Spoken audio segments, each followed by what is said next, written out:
All right, so we're out here on the water. We're just checking over everything, making sure everything's good. And we're gonna cap everything off. The caps on here, so we get no air coming in whatsoever.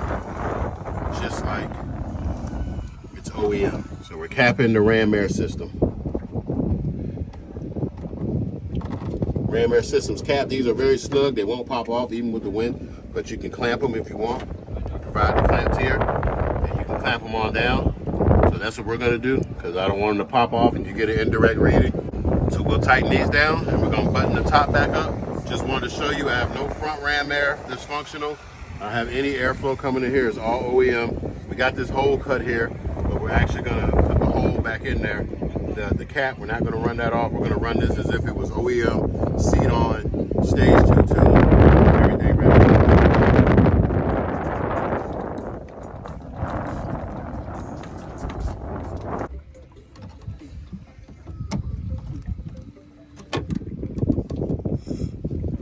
We got everything locked down, all tight, no air is gonna come in here, and we're gonna run it.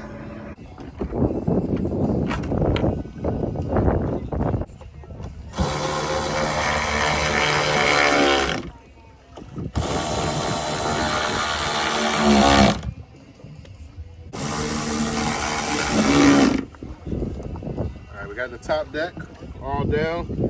Let's go ahead and lock this up. If you want to look in this air intake right here, it's still capped, it's black, you don't see anything. So it's not open anymore. It's just like OEM, they're all capped.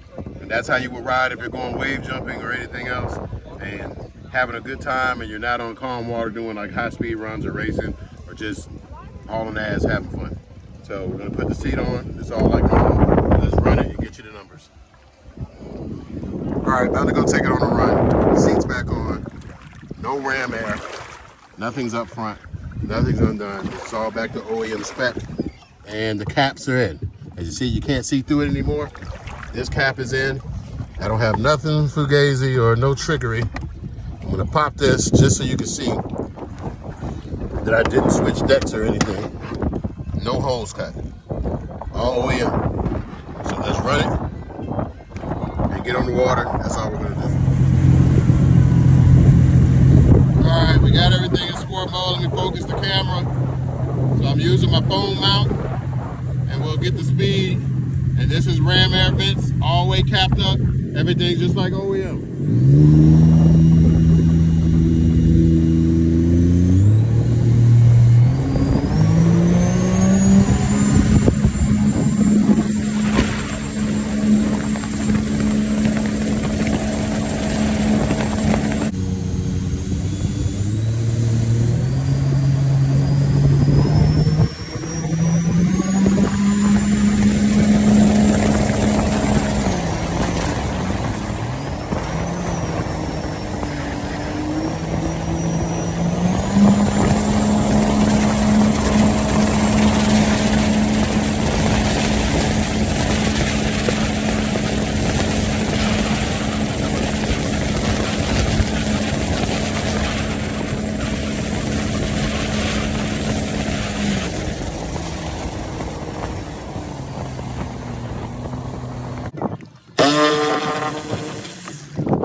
All right, let's take the ram air off.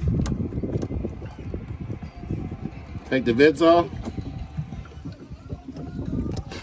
And remember, once this system is all the way done, this will be Valvetronic. You hit a remote and the door is gonna shut it for you and keep the water out. You don't have to go in here and do it manually, but if you order it now, you get all the carbon fiber and the caps are included in the kit. And by roughly late winter, you'll have the Valvetronic if you opted for that option. So now we're wide open, straight to the intercooler. Actually gonna run it with the deck on and the seat on, just ram air only, and let you know you don't need to do any more of those seat off shenanigans again.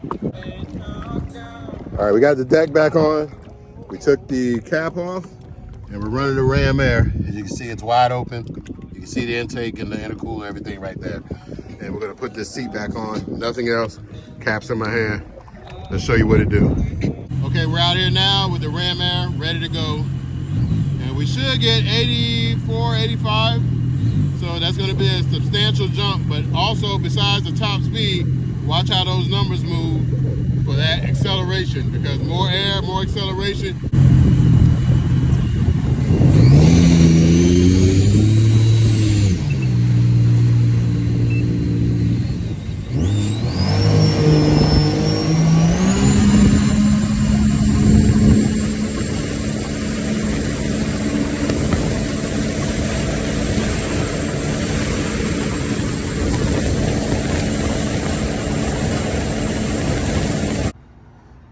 Hey, what's up everyone? This is Cowboy B. Just wanted to apologize because that video cut off right in the middle of us getting up to 85 miles an hour on a stage 2 tune, but my phone battery died. Well, knocked it out, but just want to say, how about that phone holder? You saw those videos, it was recording with my iPhone. That's what had it locked in place, rock solid. You know where to get them from. But back to the tune, we knocked this down to a stage 2 setup. Because to me, if you're a rec rider, stage 2 is about where you want to be at. You can still take this on a long intercoastal ride, do whatever you like, and hit 85 miles an hour, 84, 85, no problem. And you don't have to do any mutilating to your ski, because you see most people, I've seen it, where they take this here and it's literally gone. They're not riding with this anymore. They're cutting holes in here. They're doing that. Everybody's worried about getting water in your Ram Air, but when you splash and do all that stuff, water's gonna go right under here and get right into your Seadoo just as if it would here. But like I said, we have Valvetronic doors that won't do that. And you saw us put the cap on there.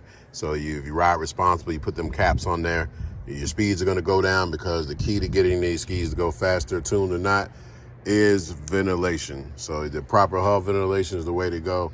But I think if things don't look right and they don't function right, you might as well not even have them. So I want all of the Ram Air systems and the Mako jetpack that goes here to look like it was meant to be here and function as if it was meant to go on a Seadoo, instead of you're seeing people with like trombone pieces back here. I've seen PVC pipes. I've seen wrapped around pipes. It looks aftermarket and it looks like it was made in the backyard versus look like it was made for a ski. You got to do what you got to do. But if I'm going to sell you something, it's going to be nice. So we're going to take this ski here and take it up to our Stage 1 X performance package, which has the retainers and cams and the stock supercharger. And this one is going to run about 83 to 84 miles an hour and with extreme acceleration. And we'll have the Ram Air on here too. So the Ram Air is key. And you don't even have to have this cap off. We had the cap off here just to run it like that. But I just want to give you all the options and great things here that we're going to bring you at Wet Jet Performance. I personally, this is my own expertise and where I like to have people. I'd rather see you on the water all the time going 84, 85 than coming back to the shop or on Facebook whining and complaining because you had it set up to go 88 and you can't do it all the time because you don't have open loop cooling to get those extra miles an hour, or you blow your motor up. So I'd rather give you 90%, 85% of your full potential than give you 110% or 100% of your full potential. And it doesn't work because there's no such thing as bulletproof when you're going 9,000 RPM all day. And this, you saw the RPM was right around 8,600, 8,500 RPM, and you're still pulling right at 80 miles an hour with the seat on. And I gave you full tank speeds with and against the current. I didn't try to trick you and go with a fast current and say, hey, I hit 86 miles an hour. I put that in the video because all conditions are going to be different, just like your car. If you ride downhill in the car, it's going to go faster today than it did yesterday when you was going uphill on flat land. But a lot of people won't show you that in the video. So no frills here. You get what you see is what you get. We're going to be honest here, no trickery. And keep in mind that we have a lot of new tech coming out, ways to monitor your carbon seal, and you won't have any issues with sinking because it tells you when it starts spraying water, it sends a Bluetooth notification to your phone that, hey, we just had water. You can hit the camera button, look, it's right on your carbon seal. You can see what's going on with it. So the carbon seals just don't sink. They start to wear and they give signs of them getting ready to go out, but a lot of people don't look. They don't maintain their ski. They don't do pre-checks. Like, this is just like an aircraft. If you don't want to crash at the sky, you got to pre-check, check all your stuff, make sure it's all right. And the same for a Seadoo. If you don't want to sink, you need to open this deck every now and then. It's easy to get off. Takes 2 minutes to get on and off with the right tools. Check and make sure everything's working every now and then. So I do it about every 4 or 5 rides. I look under here and make sure everything is right. But we're gonna have a way for you to look under here without actually going under here, with special cams that we're having made that work between your phone, and they're made for a Seadoo or a Yamaha or a boat. So this is just some of the tech I just wanted to tell you guys about that we're making, and some of the ways that we're going, and you'll be able to get wet jet tunes here and a few other companies, and we're gonna rock it out, and you'll be able to have send-in service and remote tuning services. So one way or another, we got you covered, and we'll keep doing our best to bring new and innovative things to the market. Peace.